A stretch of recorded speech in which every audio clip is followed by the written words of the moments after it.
Good evening, everybody, and welcome to tonight's Monday night panel. I hope everybody's well and enjoyed Saturday's game, which we will talk about later. Just an apology. Our prospect badges that we have produced. Sorry, there wasn't enough of them at the game on Saturday. We did sell out.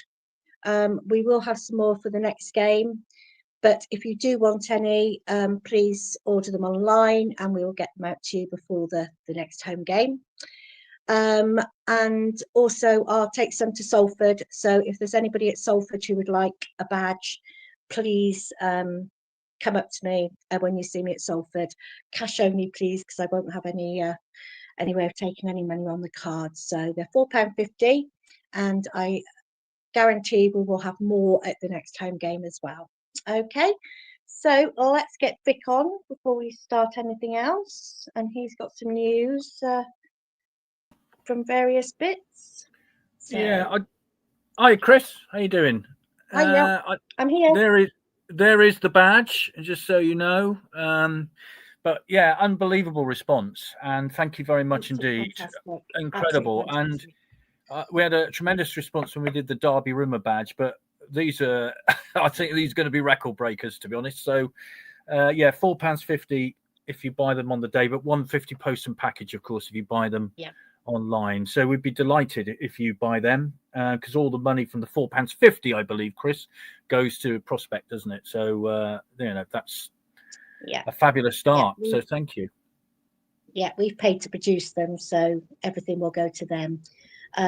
And we haven't actually promoted them through the club yet or through Prospect themselves. So there's they are. I think there will be a record breaker on these, and if anybody does want them, please let us know. Okay. Yeah, absolutely. So you've got some bits to go through. I have SAS Travel. Now, this coming Saturday, of course, it's a 3 o'clock kick, I believe. Salford, there are spaces left if you want to go to SAS Travel and book them if you want to go there. Leaving West Swindon at 8:15 and the county ground at 8:45. £29 for members, £31 for non-members. Newport on the 4th of October, 12:30 kick-off, that one is. Leaving the county ground at 9:15. And then, because they're going west to West Swindon at 9:30, £18 members, £20 non-members, and the away followings this year have been fabulous. So I'm sure we're going to get some great crowds there too. Salford Saturday, and then on the 4th of October we go to Newport. So those are the details from SAS Travel. Okay, and the women's team had a 2-0, 2-1. Win away yesterday. Was it 2-0 or 2-1? 2-0. 2-0 away at Marine Academy, which is played at Paynton. They played at Ivy Bridge, but the nearest place was Paynton. So they had that. And then, unfortunately, the youths lost away at Stevenage. So they didn't do so well. So, okay, anything else, Vic, or shall I bring our guests on? Yeah, we should mention Annie Coulston got 2 goals. Of course she did. Well done to Annie. That just goes without saying, doesn't it? We don't have to say that. She'll have 1 goal wherever. So yeah. Okay, let's bring the others on. So we've got Becky. Hi. Hello. We've got Nick. We've got Andrew. We got Mike. Evening. And last but not least, we got Jamie. Evening. There we go. Okay, so have a good chat, and I will see you later. Thanks very much indeed, Chris. Welcome along to the Monday night panel. We've got lots to discuss from various venues. Nick is hovering above the county ground. Mike has just finished a cold water swim at Coke Water. Please don't do that at home. Jamie's joining us from Buckingham Palace, by the look of it. Mr. Hawes has got a shirt on. That's great. So there we are, Becky. A background of indistinguishable nature. So difficult to know. Yeah, I decided to blur it so you can't see my dogs eating. Yeah, fair enough. Good for the dogs, anyway. Right, should we go through the scoreline then? It was pretty much like this. Swindon Town 3, Harrogate 1, Ollie Clark with the equaliser for Swindon on 44 minutes after Jack Muldoon had put Harrogate in front on 30. Aaron Drinnan got one on 71 minutes and then another on 90 plus 1. The attendance was £7,995. What? Half time it was 1-1. The referee was Scott Jackson. The assistants Andrew Bennett and Jake Topp, and the fourth official was Charles Martland. Becky, you were there Saturday. Your impressions of that game? It took a while to get going. As a few of us have mentioned earlier, I think Harrogate could have quite easily gone 2-0 up fairly early on.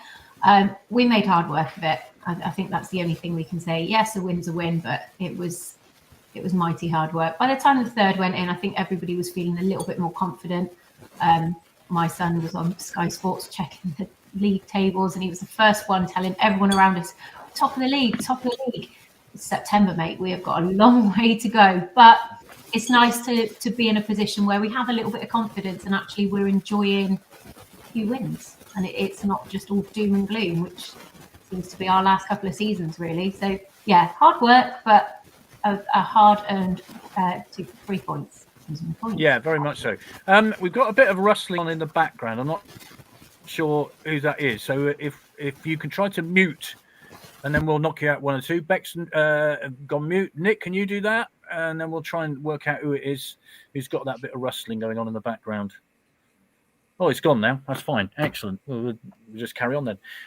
Nick, what was your impression of Saturday from a coach's point of view? Obviously, they could have scored a couple of goals early on, couldn't they, Harrogate? They had a couple of really good chances. They got a fortuitous one, I think it's fair to say. So what were your impressions? And Nick is on mute, or we can't hear him. He's doing it in sign language. You gone quiet, Nick? Are you there? Speak. No, he's gone quiet. Mr. Hawes, we'll come to you next. I'll try and sort Nick out. What were your impressions of the game? Obviously that first half hour was quite difficult. Harrogate really did kind of come and try and stop us playing in a way that I didn't think other teams really have this season. I mean, Barnet did, but not quite in the same way. But clearly we got better. I wonder if some of that was they just couldn't keep that up for 90 minutes because they put a lot into that first half hour. It felt like, and it was almost as soon as they got their goal, it was kind of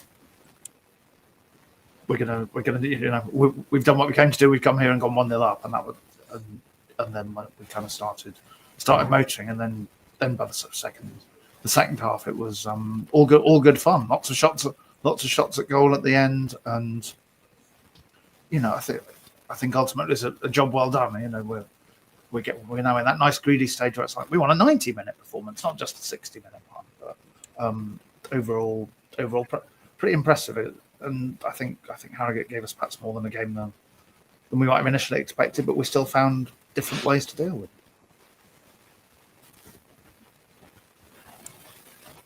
Yeah, talking of shots, Swindon 22, Harrogate 7. On target, Swindon 7, Harrogate 4. So that will tell you in terms of shots how dominant Swindon were in that department, Mike. But getting that equaliser just before half-time, that's quite important, I think. Yeah. I mean, I'm kind of with Andrew on it. I thought Harrogate were a good side for the first 20 minutes. I was actually quite impressed with the way that they came at us. We expected them to sit back in 2 ranks of 5 when they didn't have the ball, and they didn't. They actually gave us a real go, and I think we just wore them down, basically, and they ran out of steam long before we did. And that's testament to the fact that when we went 1 down, I don't think anybody around where I was sitting was the slightest bit worried. It was almost like, yeah, it's going to happen, but we're still going to win this. Can you imagine saying that 12 months ago? No. Absolutely not. No. I said to someone as we were coming out of the ground, it's one of those days when you just start talking to anybody as you come out of the ground. And I said to this guy, I'm actually a little bit scared at the moment with how confident I am that this team are going to perform that way week in, week out. I mean, okay, Barnet did a job on us and we didn't come to the party that night, but every other game. I mean, Crewe away was fantastic. And the second half, there was just nobody could have lived with us in that second half. And I still feel now a bit strange. You know, it's the first time we've been top of the league since, was it the first day of the season when we went to Scunthorpe and won? Was that under Mike Flynn, I think? I may be wrong on my on that, but I think that was the last time we were top of the league. And before that, you'd have to go back to Richie Wellens. And then the last time I felt this confident was when Paolo Di Canio was in the dugout. And that's a long time ago. Yeah, I just a word of caution here. Daz has sent this message in. Last time Swindon topped the league in September was in Division 2, 1963. We ended up 14th in the end that last season. So nice to get carried away, but we're not going to get carried away, of course. And here's a statistic, Mr. Hawes, which I want you to ponder on. Sean says, aren't we top in the country for winning games after going behind? There's another statistic, Jamie, which has come out today saying Swindon are the top goal scorers in Europe. That's including all the top leagues in Spain and Italy and Germany and all that kind of stuff. I seem to remember it was similar under Mike Flynn for a while. Weren't we the side that scored more goals than anyone else in Europe then? Yeah. I think we'll be quite happy if we're that in a few months' time. I think it's let's see how that goes. But I think the beauty is we actually look like we're going to score goals from different parts of the pitch as well. Yeah. And I think that if we go back to the Doyle area, then there was one or two players that were chipping in with the goals. I think at the moment I feel like we've got a squad that's capable of scoring from all over the pitch, and we will have people chipping in. But having said that, boy, do we wish we had Drinnan at the end of last season, because I think he's certainly made an impact and shown what we missed at the end of last year. But a bit like everyone else, I think I was quite impressed with Harrogate for the first 25 minutes. And I think they actually pressed us better than anyone else has so far this season. And I was a little bit concerned to start off with that we looked a little bit clueless on how we were going to work our way around that. But the encouragement bit is, for me, we did find a way around it. We did find a different way of playing, and we kept persevering.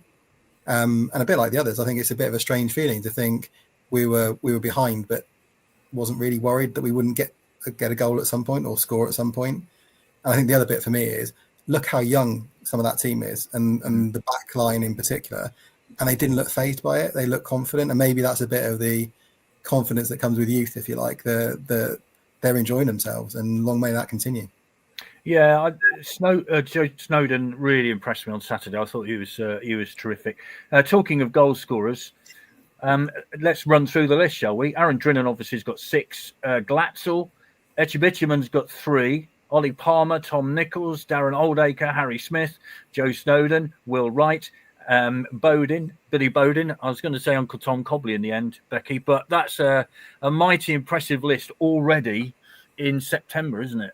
Yeah, it's great. As Jamie said, it's very different to the Doyle era, where it was just a case of Owen Doyle again. At least now we are in a position where pretty much anybody can score. So it is really nice to have the non-reliance, I guess, on one or two people. I did get a little bit panicked the other day when I heard Sean Hodgett saying how in form Drinnan and Glatzel were, and I thought, actually, we don't need to just pin our hopes on those two anymore. It's not that we just have two that we rely on. Goals can come from pretty much anywhere at the minute, and like we've all said, what a lovely position to be in at the moment. It's great. Yeah, definitely. I've forgotten Harry Smith, of course. He scored too. So let's throw that into the mix. So, I mean, hang on. 1, 2, 3, 4, 5, 6, 7, 8, 9, 10 players, Nick. 10 players have found the back of the net in September. That's crazy. And you're still silent. Who muted Nick? Come on, right. Try again. Let's see if we can get you on. He's not on mute his end, so I'm not sure what's going on, really. We just can't hear you for the moment. Anyway, so 10 players, Andrew, have found the back of the net. Nick, you there? No, nothing coming from you. We can see your mouth moving, but we can't hear what you're saying. So maybe go out and come back in again and see what happens. How about that? Anyway, Andrew, 10 players hit the back of the net in September. That shows a good thing because, as Becky said, we had Doyle and Yates. We also had Kemp and Young, didn't we, in the days of Mike Flynn? They were regularly hitting the back of the net. But to have goals coming from all over the pitch, that's fantastic. Yeah, and I think that's probably going to lead on to something that we're bound to at some point. So I'll get it out first. It does feel like that squad depth thing, doesn't it? You've got lots of people who can come in and contribute goals, but we all know there are many strikers coming off the bench. But on Saturday, you had Darren Oldacre, who's been so good in the last couple of games setting up goals. He wasn't really on it. And imagine taking sort of Dan Kemp out of the Mike Flynn side and him just having a bad afternoon. We would have been stuffed. But for this, we kind of found a way to win. We've got our different goal scorers again, and that feels like the difference. There's more than one different solution that we've kind of got available to us. And as you say, people are likely to kind of pop up with the goals. I keep feeling Wilson Brown's going to get one soon because he's had a couple of he's forced a couple of cracking saves out of goalkeepers in different games at home from some headers. So you've got lots of players with lots of different strengths, and that I'm sure that could have helped and makes us think this all might be a bit more sustainable than it has been for some previous seasons. Another thing, Mike, is with Aaron Drinnan or Drinan, whichever one you want to say, he scores special goals, doesn't he? I know his first was a bit of a, I'll head it in from a foot, but I mean, the second goal he got was absolutely fabulous, and it's a team move, and he, the way he sort of changed direction and came inside and then fired it into the corner. He scores special goals this season. Yeah, I mean, for the first one, he had to be there anyway to score the goal. So we put that down to his sense of positioning. But the second one, he took it so early. I think everybody's expecting him to have maybe 2 or 3 more paces into the box and then just slide it past the keeper. It took it so early. I thought the keeper had absolutely no idea he was going to do that. Can I just mention, I actually got my largest mug out of the cupboard for tonight, knowing that we were going to be sitting here for an hour. But mine pales into insignificance. You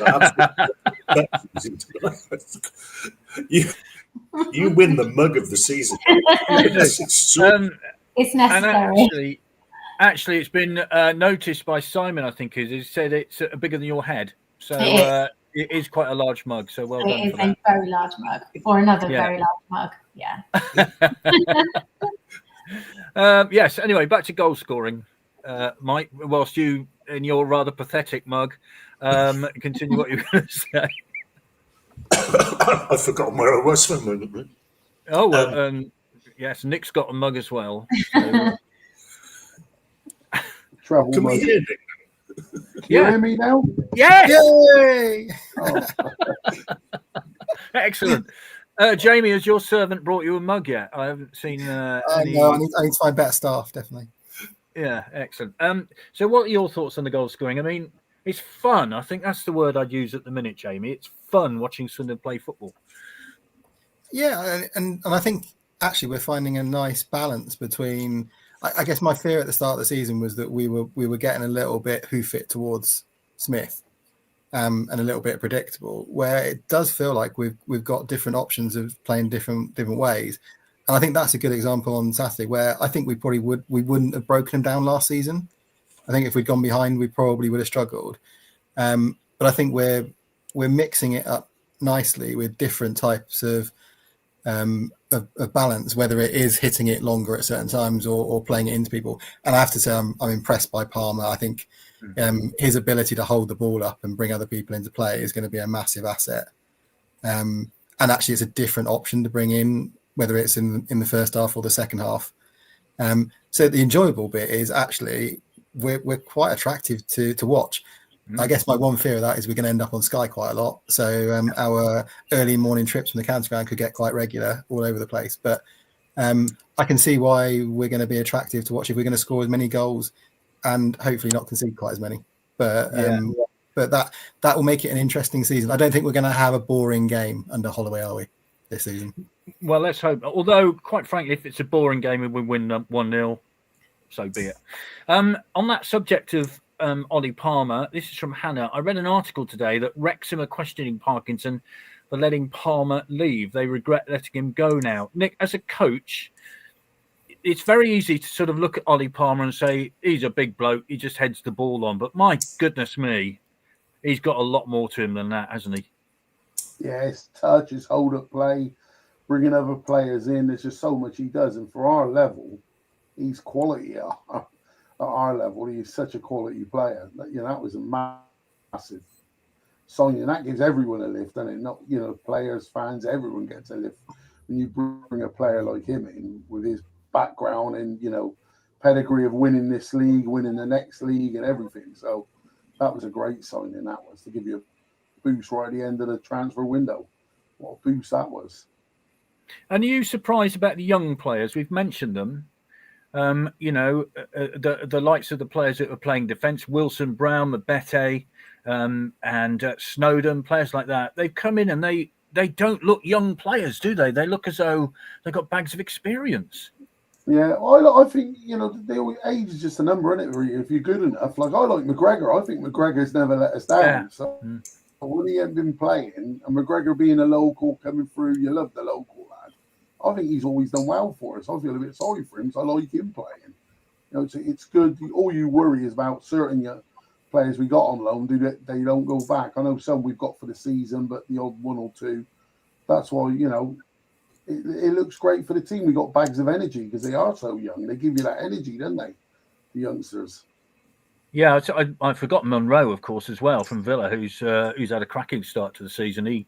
He's looked really, really good too. The lineup on Saturday was Ripley in goal. Across the back, we had Wright, Mabete, who was replaced by Knight Labelle on 80 minutes, and then Wilson Brown. We've got a couple of double-barreled names in that team again. Always confusing for commentators. Don't get them the wrong way round, Andrew. Then in midfield, we've got Snowden, Kilkenny, Clark, Oldacre and Monroe. Bowden came on for Clark on 93 minutes. There was a yellow for Snowden on 28. Palmer on for Oldacre on 55 and a yellow for Monroe on 48. And then up front, Glatzel and Drinan, Murphy on for 80 minutes for Glatzel. Becky, what did you think of the Bristol City signings when they came on? Like Labelle and Murphy, they looked as though they were comfortable.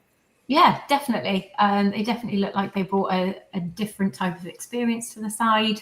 Obviously we didn't see a great deal from them, but what we did see, I think, is quite promising. I think they'll both do quite well for us this year, but I think for anybody, it is going to be a struggle to get into the starting 11. There are good options. Does Holloway risk it, change things around a little bit, or do we just bring people on like he did with both of them, sort of 80 minutes? It's still good for them to get 10, 15 minutes run out. But yeah, I thought they both looked good, really good. Some comments. One other vlog called Not the Top 20.2 Presenters. One a fan of the team down the A420. Other presenter reviewed our game, couldn't praise us enough. He turned to that fan and said, "I'm afraid you'll be looking to a derby or two next season." Loved the look on his face. Let's not, too early. We need to start taking dangerous corners for the centre halves to profit, says Ian. Hi, Darren. Harrogate, a very organised outfit. It was a great 3 points. Feet on the ground, long way to go. Was mentioned on a neutral vlog earlier about us. They mentioned it's worrying for the rest of League Two when you've got the likes of Palmer on the bench. I thought the referee had a good game. Unusual, I know, says Graham. Simon Weaver's team is always a hard nut to crack. Crean came to the top in the end. Kudos to every player. With the starting lineup looking so good, do we see any of them being changed with the new additions? I got a couple of questions that were sent in early doors, so I'm going to give these to you, Andrew.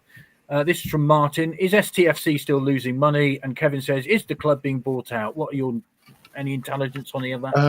I think yes and no is the two short answers as far as I'm aware. I think with the takeover stuff,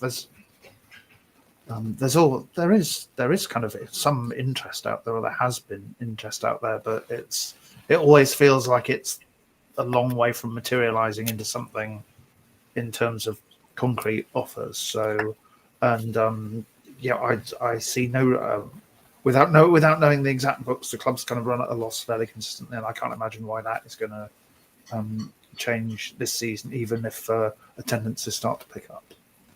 What about the young players then that have come in, Andrew? I mean, I think you spoke to Murphy, didn't you, before the game on Saturday?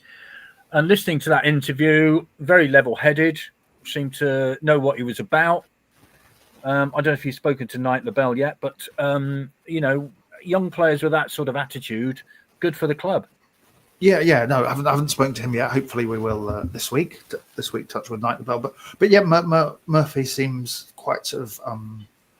oh, good Lord, I can't believe I'm saying this. Like mature for a 20-year-old, because we all think we're 20 once upon a time. But I think the thing that probably helps him is he has had that bit of grounding in men's football really young. I think at one point he said he was like around the St Patrick's team in Ireland, the first team at the age of 15 there. Well, I think he didn't make his debut till he was 16 or so. So he's got that nice little bit of experience of men's football, as well as having, gone to Bristol City and training full time and all the rest of it. But yeah, those two look like if I say luxury additions, that's not necessarily about the quality, because they're going to have to fight for their first team places, but in terms of giving us like lots of extra depth in two more positions. Yeah, Knight LaBelle, I think, played 30-odd games for Crewe last season, didn't he? And, of course, he's a Canadian international, so he's got bags of experience. Mike, the bench. I mean, the bench. Have you? Since the Di Canio days, we've never seen anything like this, have we? I think the mere fact that as far as I'm aware, Nichols was injured Saturday, wasn't he? But Kirkman and McGregor were simply didn't make the squad. The mere fact that those two aren't in the squad tells me everything I need to know about that bench. And much as it sticks in the throat that we're a finishing school for Bristol City at the moment, which just doesn't feel right. It makes me feel slightly unclean. And I don't think our younger fans would feel that, because they haven't been rivals of ours for so long now. But back in our day, they were the number one rival. They always were. And back to the Roger Malone days. But the fact that those two guys have come in, and obviously the knock-on effect is that Joel McGregor and Billy Kirkman can get in the squad. That's got to be a good thing, because when Mike Flynn had us top of the league, everybody was saying the squad's too thin. The squad's too thin. It's going to go wrong. It's going to go wrong. And sure enough, it did. Now everybody's saying, well, the squad's too thick. and doesn't it feel great? Doesn't it feel great that we've got that much strength and depth now? And the fact that whether he's match fit or not, I don't know. But under normal circumstances, Ollie Palmer's got to be a starting centre forward for any side in League Two, for goodness sakes. But he's sitting on the bench as well. And isn't it great to look down now and see we've got game changers on our bench, which we haven't had for so long. We haven't had that for so long now, and that feels good. Yeah, it does feel good. I mean, I think that's right, Jamie, isn't it? I mean, we've been at many far and distant places watching the town and thinking, gosh, look at that bench, with like youth players on there that haven't had any games, all that kind of stuff. And it looks really thin, but not now. Well, it's not that long ago I can remember us not actually fielding a full set of substitutes. Yeah. And that wasn't necessarily unusual at one stage, was it? It was certainly full of kids. I think, yes, you might have youth and kids in this squad, but as you said, with the Crewe guy, or Bristol City guy who played at Crewe last year, there's experience in some of those. But having said that, even those that have come in, who have come in from the Premier League 2 end, are looking like players that have played regularly. So I have to say I've been incredibly impressed with Mabete. I think he looks like he's one of those with every attribute under the sun, if you can coach him properly and give him the experience, which probably is keeping out far more experienced players. So that in itself, I think, is a big change. But I think we're gonna get into those dark nights and playing Tuesday, Saturdays and stuff not so long in the future, and that's when you're going to need your squad, isn't it? And that's where we've been found lacking. So I think that rotation, and also if you look at the number of players that aren't playing 90 minutes, so it cannot be doing you any harm when you've got players that are playing 60 minutes at a high pace or high press, and then being able to swap themselves in for other people that do exactly the same. Yeah. Anthony says, after a shaky start, we grew into the game, deserved the win. I like the Harrogate winger, number 11. Can we lure him in January? Now, I'm going to look down here. His name is Stephen Duke McKenna. Another double-barreled name. We're going to have not enough letters in the shop to put on the back of shirts the way this is going, are we? What about that bench then, Nick? As a coach, you must look at that bench and think, I can change the game now. It's not a case of looking at the players thinking they're not going to change the game. These players can. Oh, he's gone quiet again. You've gone quiet again. Yes. Go out and come back in again. We'll keep trying this. We're not going to give up. Right. So Swindon with possession had 58.7%. Harrogate 41.3%. Shots, Swindon 22. Harrogate 7. Total passes, Swindon 421, Harrogate 293. Accuracy, Swindon 74.8%, Harrogate 62.8. And total crosses, 17 each. So well done to both of them. Total yellows, Swindon 2, Harrogate 2. Corners, Swindon 6, Harrogate 7. Now then, Becky, I'm going to read this to you and see how good you think this feels, right? Okay. In 7th place in League 2 are Bromley, played 8. Goal difference of 4, points 13. In 6th place, Chesterfield, 8. Played, 2 goal difference, 14 points. In 5th place, Grimsby, played 8. 5 goal difference, 15 points. In 4th place, Walsall, played 8. 3 goal difference, 16 points. That's the playoff positions. In 3rd place, Salford, played 8. Goal difference 4, 16 points.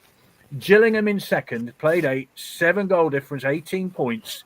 Who are top, Becky? Who are top? Wow, I'm going to have to guess it's Swindon, but I'm not sure.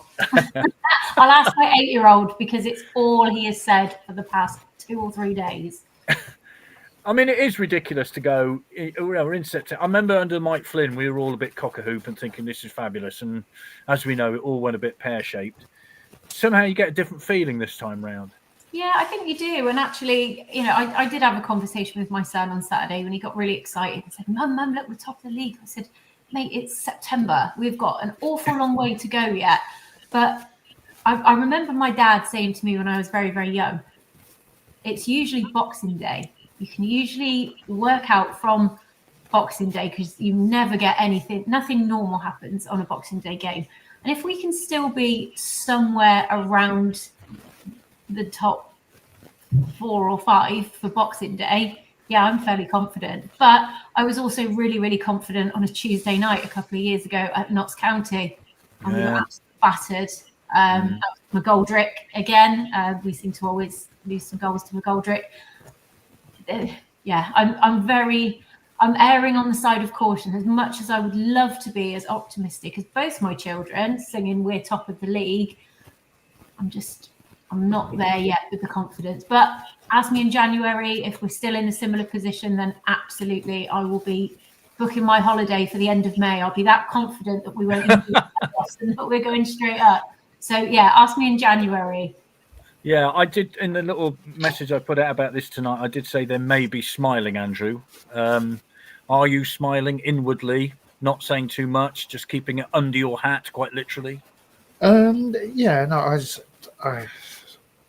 I try and be as rational about this as I can, but there's sort of the different thing we've talked about, the squad depth. The nerd in me is kind of looking at all the kind of shots on target and all that kind of stuff, and that I think that seems to back up the idea that the performances aren't particularly lucky. We are earning and we are deserving the wins, and the eye test suggests that as well. So you put all those 3 things together, and it does look like a very encouraging start and an actual chance, unlike the Flynn we talked about, that it is sustainable with the squad we've got, the way we're playing, and the fact we've got different ways to play. I'm afraid I am going to have to mention this because it just amused me.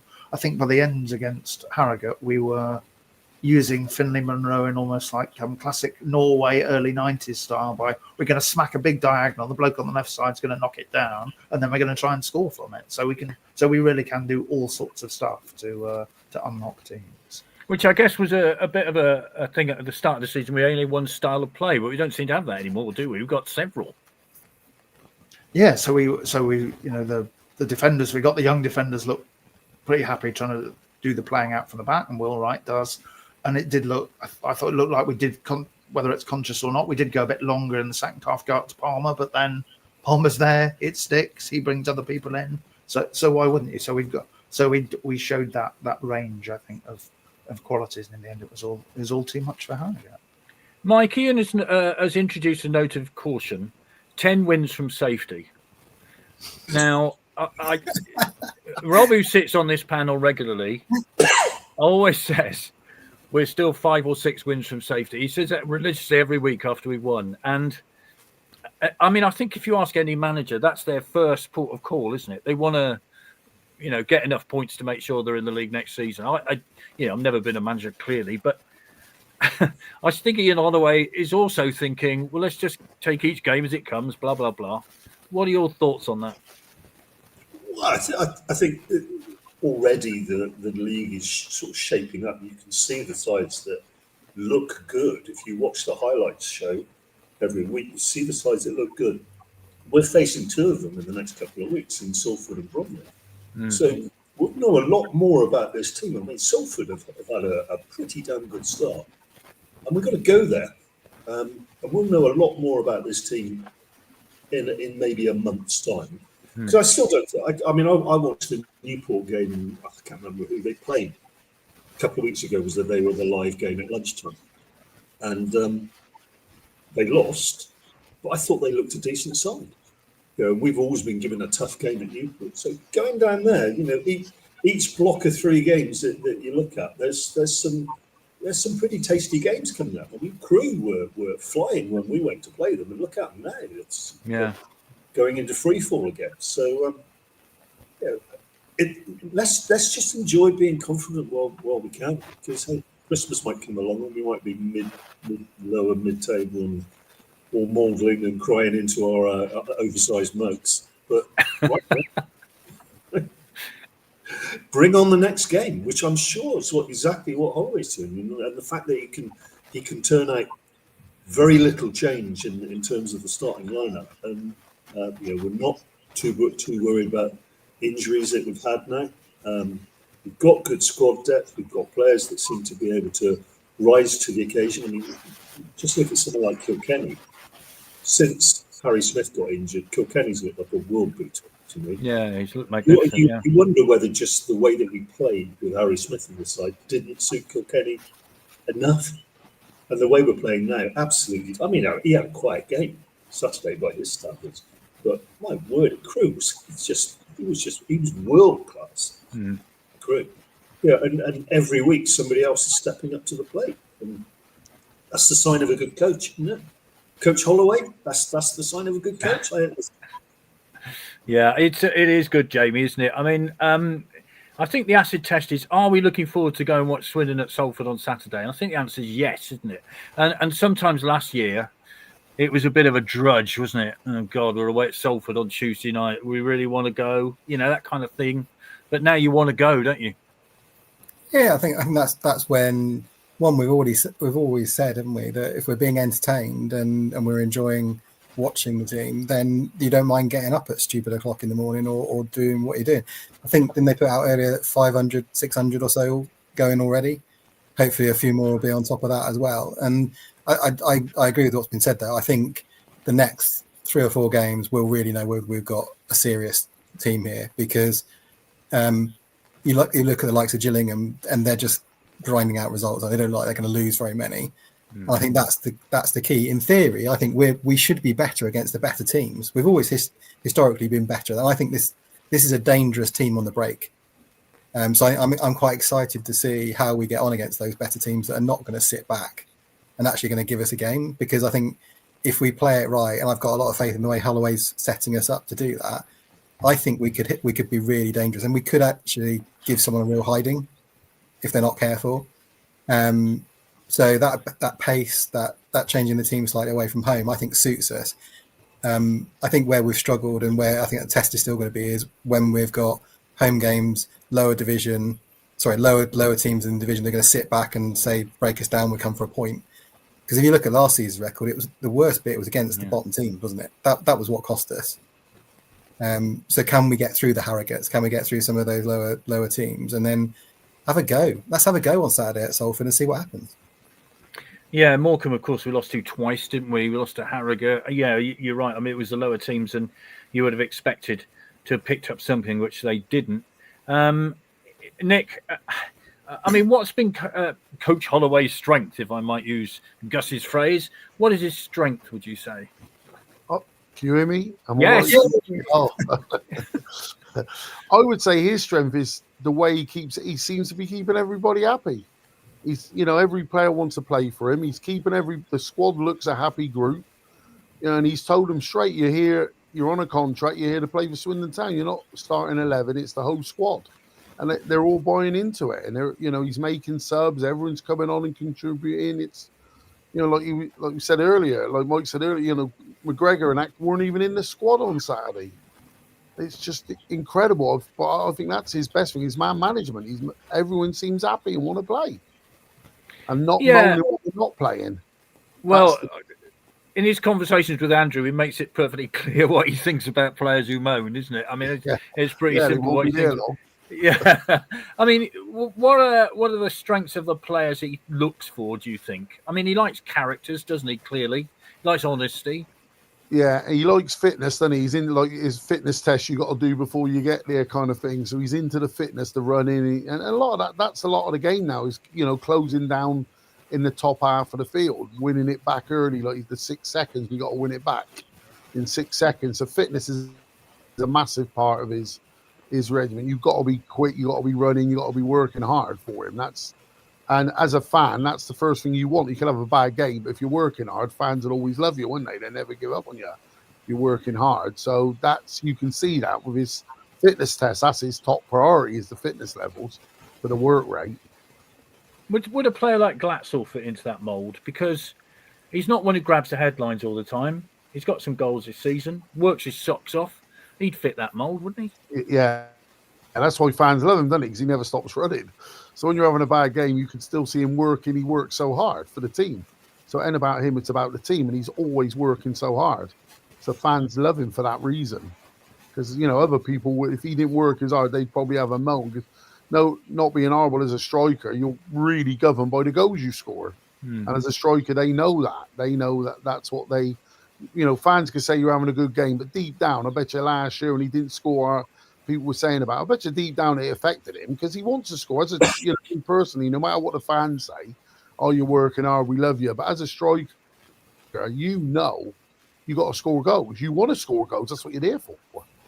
Yeah, definitely. Hi, Ricky. It seems to me that if we play any of the bottom five, history shows we struggle. Let's hope that's not the case. Now, Becky, you were there Saturday. This is from Sean. A shout out for Philippe Mbetti's dad on Saturday, who was brilliant. Now, I don't know, probably in the Don Rogers stand, if he was sitting over there, you probably wouldn't have noticed him. But my goodness me, that was a fashion show and a half. And he sort of stole the show in the second half, really. Did you see him at all? I did, yeah. And at first I didn't know who he was. And I thought, oh, who's this character? Then I heard a couple of mumblings, who he was. I mean, what a character he was. He looked great. He was so enthusiastic. He was really into it. And actually, I think it just gave everybody a bit of a, everyone had a positive attitude anyway, but he was just such a character. He made everyone laugh.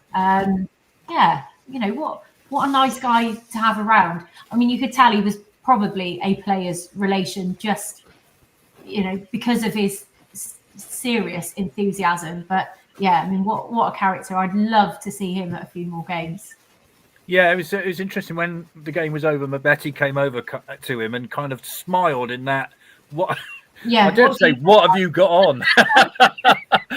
But it was funny. It was just, do you know what? It just brought a bit of a laughter to a game, which sometimes can be really serious. Yeah, absolutely. Like I said, it gave everybody something different to think about for a couple of minutes. Who's this? What's he wearing that for? But yeah, he was great character, great guy. Andrew, you, I think you've seen him before on signing day. Is that right? So you kind of had an inkling what it would be like. And believe me, he was every bit as well dressed then, without a crowd to entertain. So yeah, we're all for self-expression and fun. We are absolutely pro fun. I think I can speak on behalf of the pack. Yeah, I think that's the point about him. Nobody was sort of pointing finger and saying, they were saying, "What's that?" in a nice, friendly sort of way, because we really wanted to know. But yeah, incredible dress sense. So as Becky said, let's see him at more home games. That would be great. What about Mabete then, Andrew? I mean, as we said before, the young players have been really impressive. He looks to have a future, doesn't he? Yeah, no, I think the kind of level of improvement from him from some of the performances very early in pre-season where he looked very sort of I think cultish is sort of the word, to now becoming a player who's winning a lot of headers and is confident on the ball. I think more than I expected as well. It does feel like there's a lot of potential in there. So he's done a fair bit to kind of make everyone feel a little bit less stressed out from set pieces or balls into the box, and he can start us playing. So no, for someone sort of in the early stages of his career, again like some of the loanees, and he's ours, and Snowden is ours as well. So yeah, I'm hugely encouraged. I think he'd be the one from pre-season to September who's kind of exceeded my expectations the most. Yeah, he's very impressive. Nick says, could you imagine Mabete's dad leading the chants at an away game? That would be terrific, wouldn't it? I think he'd get us going, wouldn't he? Fabulous stuff. Yeah, wonderful. Now then, at the beginning of the programme, on the little video, we had pictures of Peter Downsborough, the late, great Peter Downsborough, and Paul Bowden.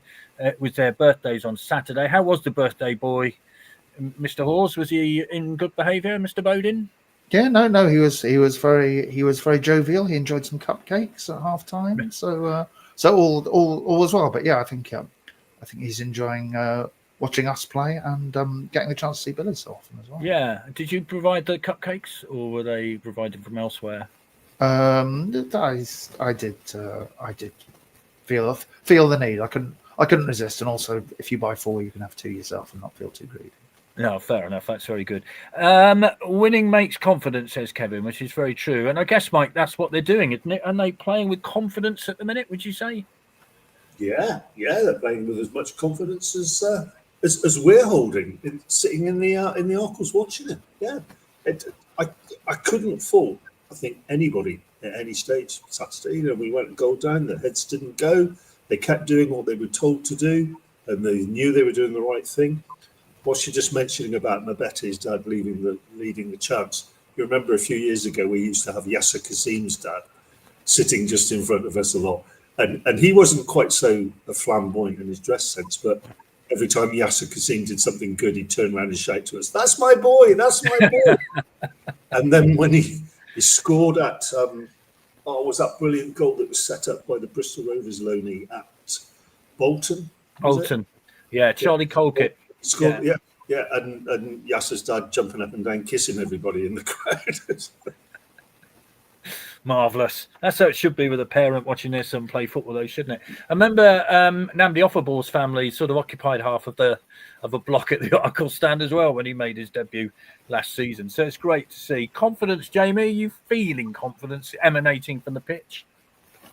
Yeah, I think when you have a good start, that helps, doesn't it? And I think it is noticeable at the moment, as someone just said, that the crowd has stayed behind them. So even though we've gone behind quite a lot. So that's one of the things we still need to work on. But it's never felt like that has been an issue, and they've felt we're going to get back into it. We know what we need to do, and they're clearly buying into what Holloway's giving them to do. And I think that when you're winning, it breeds confidence, doesn't it? And if you've got young players that don't know anything else, then that kind of youth kind of enthusiasm kicks in as well. And I'd say I listened to the interview with that Andrew did with Murphy as well, and I kind of like the characters that they appear to be bringing in as well.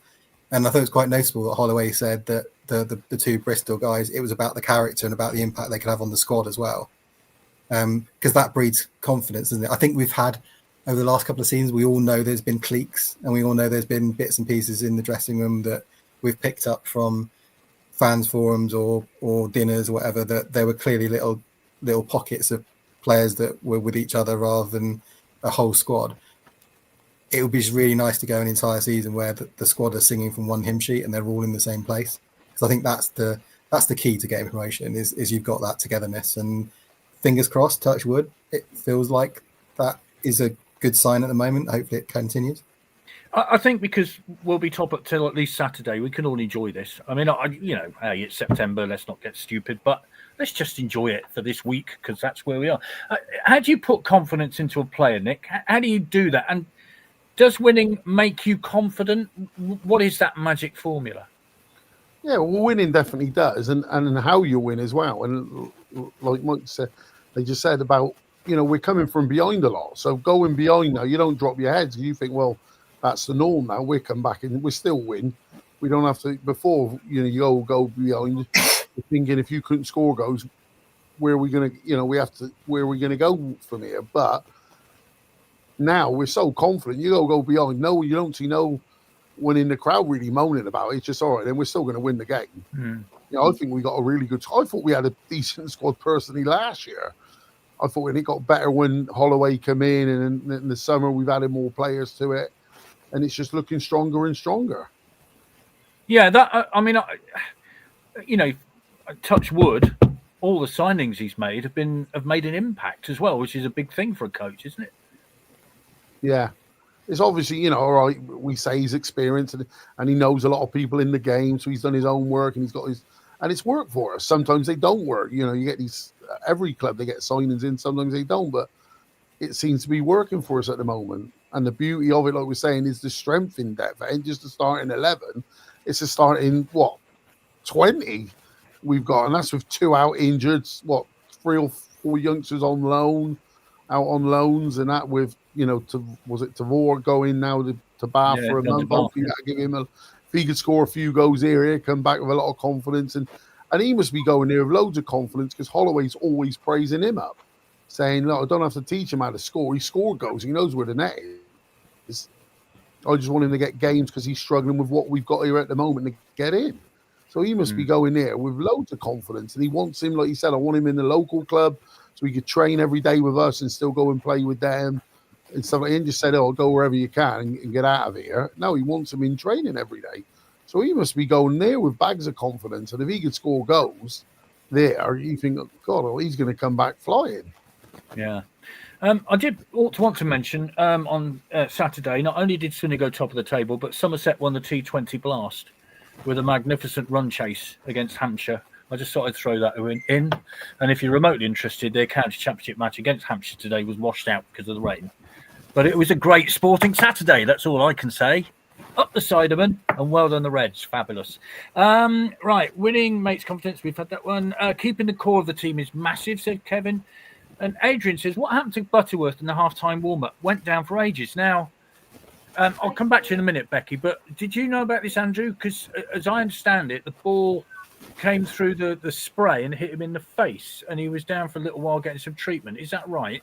I believe so. Yes. Yeah. I don't think there's any sort of long-term concern for that. But yeah, he just I think he just took one pretty squarely there. Needed a bit of time to shake it off. Yeah, and if anybody's ever done that playing football, which I've many times, it hurts and it knocks you about a bit. So Becky, now I'm going to start off asking the ridiculous question to you. So good luck with this. Is Saturday at Salford a 6-pointer in September?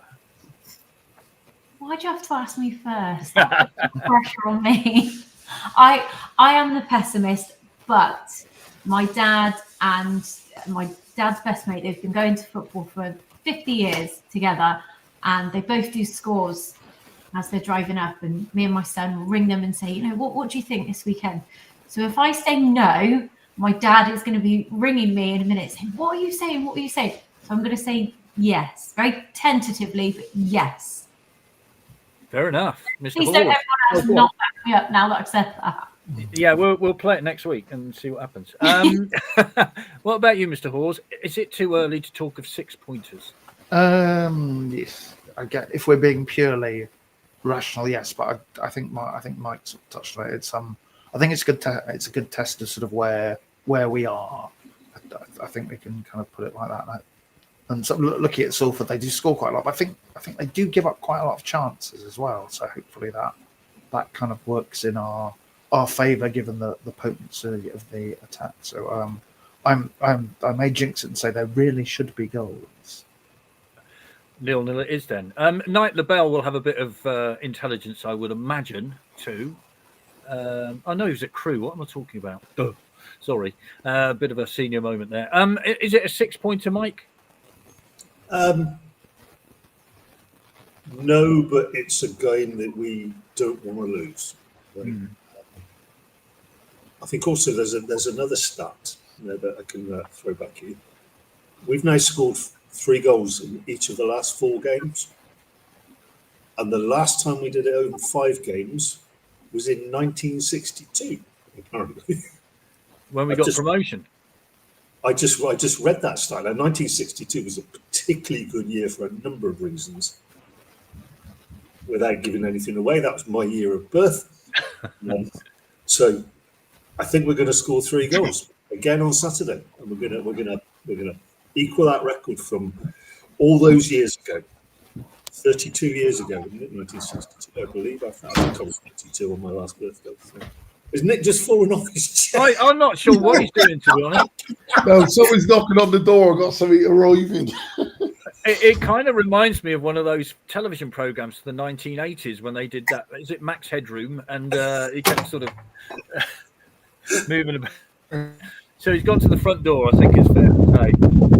And it's windy out there. Yeah. It's very windy in Swindon. Yeah. You can hear this now. Yes. Did you shut the front door, please? Shut that door, Nick. Well, the front door doesn't shut, knock me out. What is this? Sorry. Right, are you in now? You got your parcel? Everything's sorted, is it? Lovely. Okay. Right. This is Vindaloo and rice, isn't it? It's arrived early. It looked like a package from a well-known delivery company, but we won't ask what's in it. Jamie, is it a 6-pointer on Saturday? It is early in the season, but I think it's an opportunity to make a statement. I think that I agree that the most important thing is not to lose. But I think we ought to go into it positively. I mean, I think there's a good opportunity for teams to be taking a look at us and going, they have scored 3 goals in the last 4 games or whatever, and actually we're on the front foot. I'd love to say that I buy into the 6-pointer bits, but it's way early, isn't it? Who knows who's going to be there at the end? But win your home games and pick up points away from home is a pretty good formula for success, I would say. Yeah. Nick, whilst you're walking back to your computer, how large is your house, by the way? It's not large. You know where it is, just across the road from the county. I do. If they were to lose, and I dare say, don't want to say that, but would that be? How would they take that? I mean, because that's the point, isn't it? You learn more sometimes from losing than you do from winning. Yeah, and again, it all depends how you lose, doesn't it? If they got beat 5-0, you'd be thinking, "Oh my God!" But I think we're going to win by quite a bit. I'm confident, I really do. But yeah, and again, if you lost 1-0 and it was a close game, you'd say away from home, this, that, and the other. You get smashed, and it looks really bad. You know, we're not as good as what we think we are. Well, I just think that we are good. I think we're the best squad in the league. I really do. No, that's fair enough. Everything we got, I just think we are. But again, it all depends how you lose. Just a reminder that Salford won 3-1 at Shrewsbury on Saturday. Dan Udoh got 2, 28 minutes, 90 plus 2. Ben Woodburn got 1 on 82. So a 3-1 victory for them. I mean, Becky, they've massively underachieved, haven't they, with the resources they've got at their disposal over the years. Yeah, and actually, you know, it does make you wonder, is this the season that they will come back and, you know, show everybody what they can do? I just hope it's not on Saturday, to be honest with you. But... Yeah. Mr. Hawes, it's a very strange little place to go to. There's nothing around there apart from a wood opposite. They have underachieved, haven't they? Bearing in mind the personalities that they've had involved, it always is a salutary lesson, I think, to people that money doesn't always buy success, does it?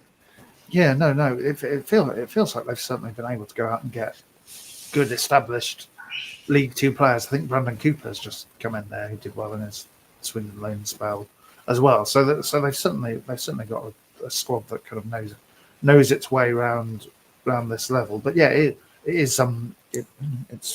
can be hard even when you've got the cash to spend, and it's not always the most atmospheric, is it, at home there as well? So I don't know when that kind of impacts them a lot there.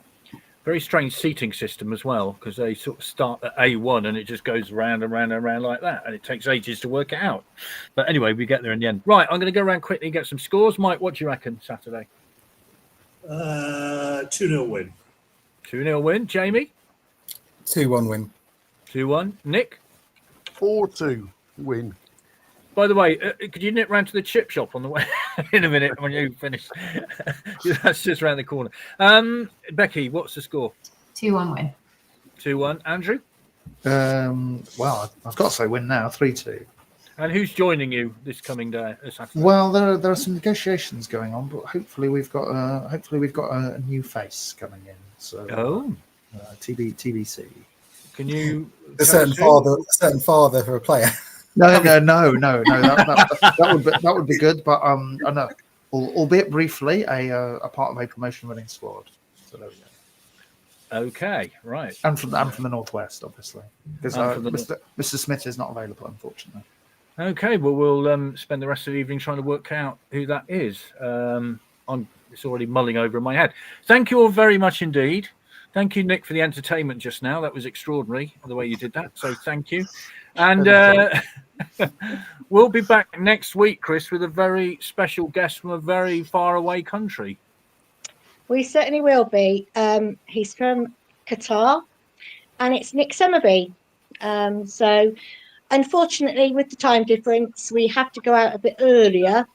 So we're going out at 4:00. But of course, it will be recorded. So you can catch up with it when you come in from work or such like. But yes, we will have Nicky Summerby on next Monday. And we've got a few players now lined up. So just waiting for confirmation of them, and then we'll announce who we've got in the weeks coming up as well. So yes, and Ross Embleton, who he had a genuine reason for not turning up last week because of the tube strike. He was stuck in traffic, couldn't get home, so he will be joining us in a few weeks' time. So that's all sorted. Yeah, he certainly will be. So we're just trying to work out a suitable date for him. So thanks everybody. Lovely chat tonight. It's nice to have all the smiles on the faces and everything, all positive. So thank you very much. And Vic and I will see you next Monday. See you soon. Bye-bye.